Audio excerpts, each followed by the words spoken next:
So here we are carrying on building the off-grid workshop.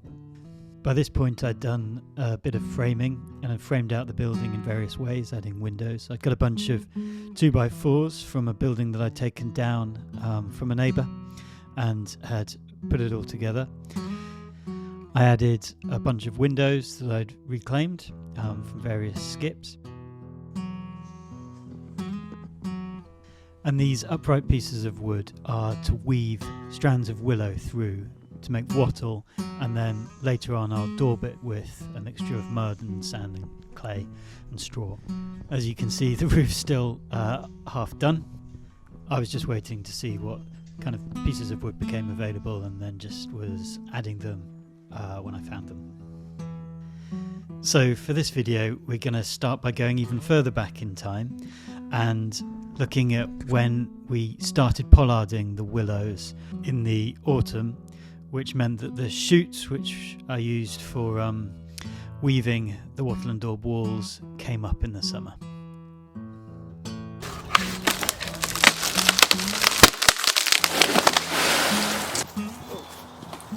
Should I help? You can help. Keep on the end of the rope. Yeah.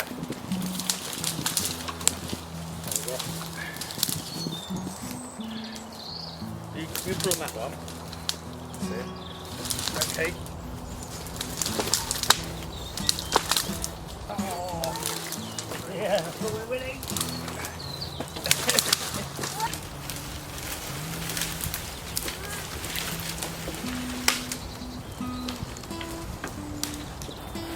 Couch.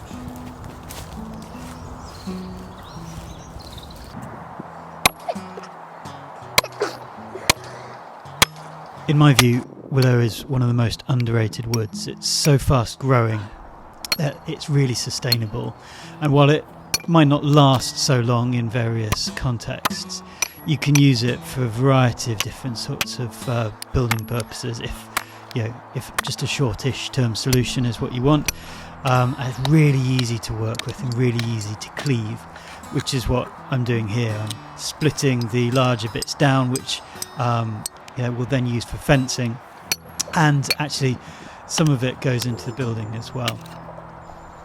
All the upright posts that will be part of the wattle and daub are willow. I'm also actually a really big fan of burning willow. Obviously it doesn't burn as long as hardwoods, but from a sustainability point of view it grows so fast that you can take a crop and then in 5 years or so you've got pretty much the same amount of wood again to burn. So it's just a fantastic, I think, sustainable way of heating your home.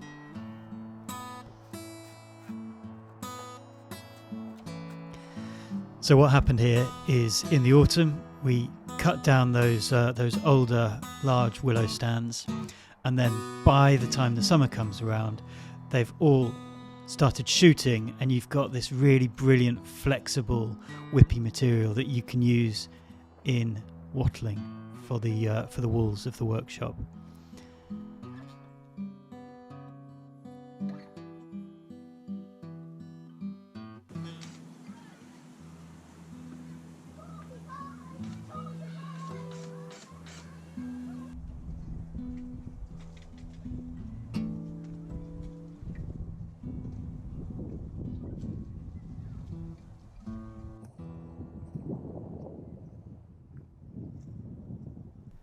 So I just went and cut a bunch of those shoots from the willow stand, and then just stripped the leaves off a bit at a time.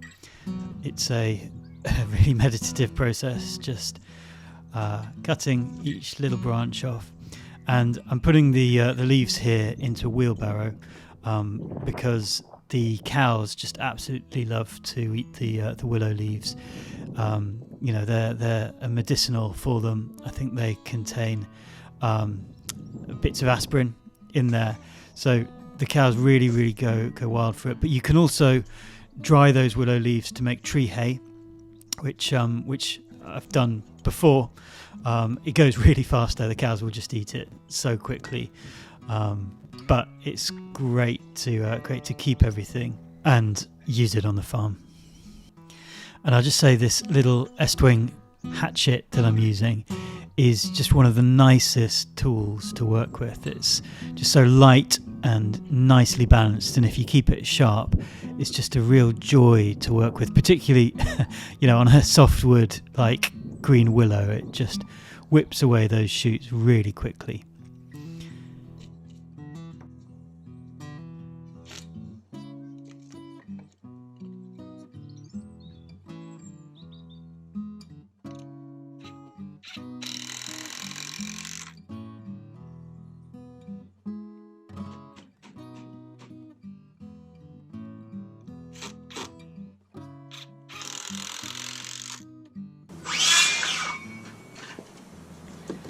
So you can see here I'm just adding some struts to the openings, and I'll weave the willow between those two struts going either side.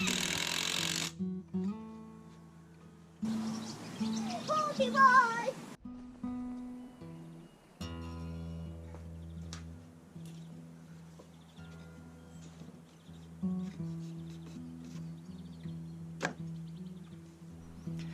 So it's just a process of adding a little bit of willow at a time, just weaving it through and building it up piece by piece.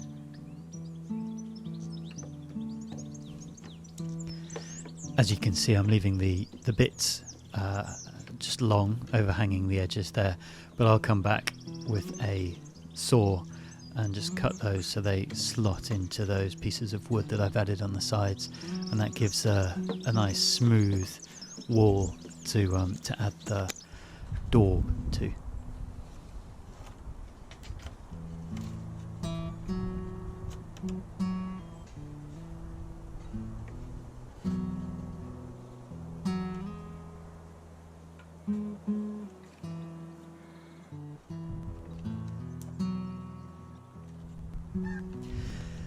I don't actually need to be making this this wattle so dense. It would hold daub with more space between the pieces of wood, but once you start doing it, it's sort of easy to get carried away, and this particular slot is a way of using up the thin pieces that I've had left over from cutting other bits around the walls.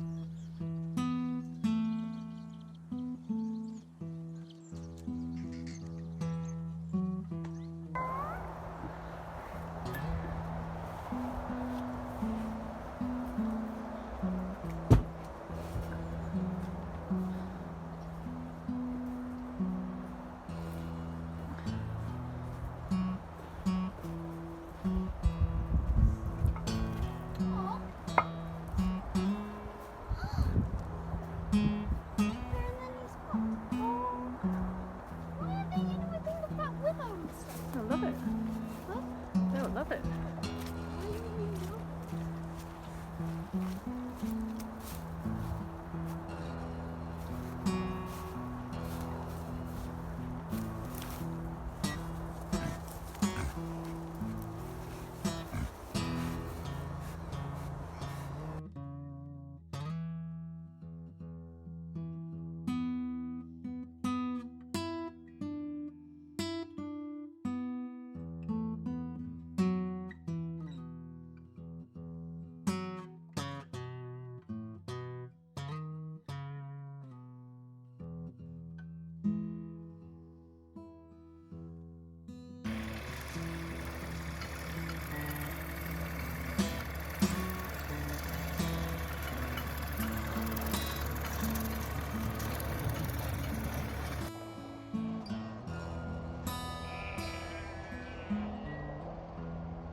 I didn't do much filming over the autumn, and to be honest, I felt a bit embarrassed about doing these videos, so I just sort of paused doing them for a little while. But over that period, we cut the grass, as you saw. We topped it. We took some honey from the hives, we slaughtered our pigs and got some good meat from them. And then, yeah, winter came. As you can see, we had a great amount of snow and enjoyed that.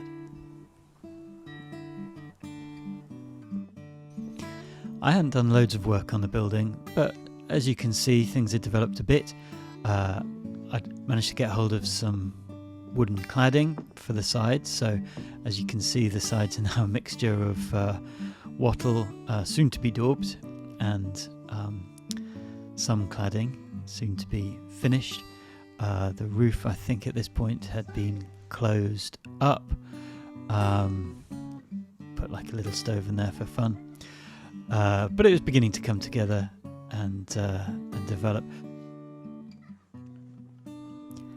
As you can see, the roof is pretty much buttoned up there, with a clear tarpaulin over the middle to let light in. What's going on with this roof is it's got that layer of just wood, anything that I could find. Over the top of that is felt, so that's just keeping the weather out. But later on I'll show a video of me getting cedar shingles and putting those completely over the top, so it's now actually looking really lovely with a proper cedar shingle finish. I built this door from reclaimed wood. There's actually a funny story with that. I was doing it in my living room and was adding varnish to it, and managed to knock a pot plant over the top of the wet varnish, which made just an unbelievable mess, but we got it sorted in the end.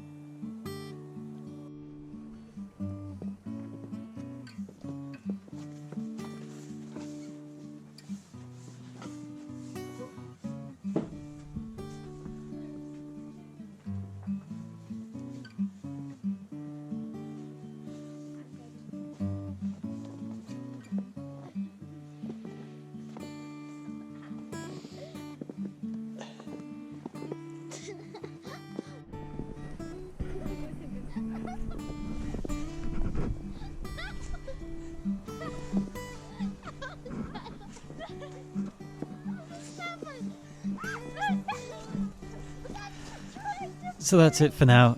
Next time I'll show me doing the floor, finishing the walls, and probably doing some roofing with those cedar shingles that I mentioned. Take care, everybody.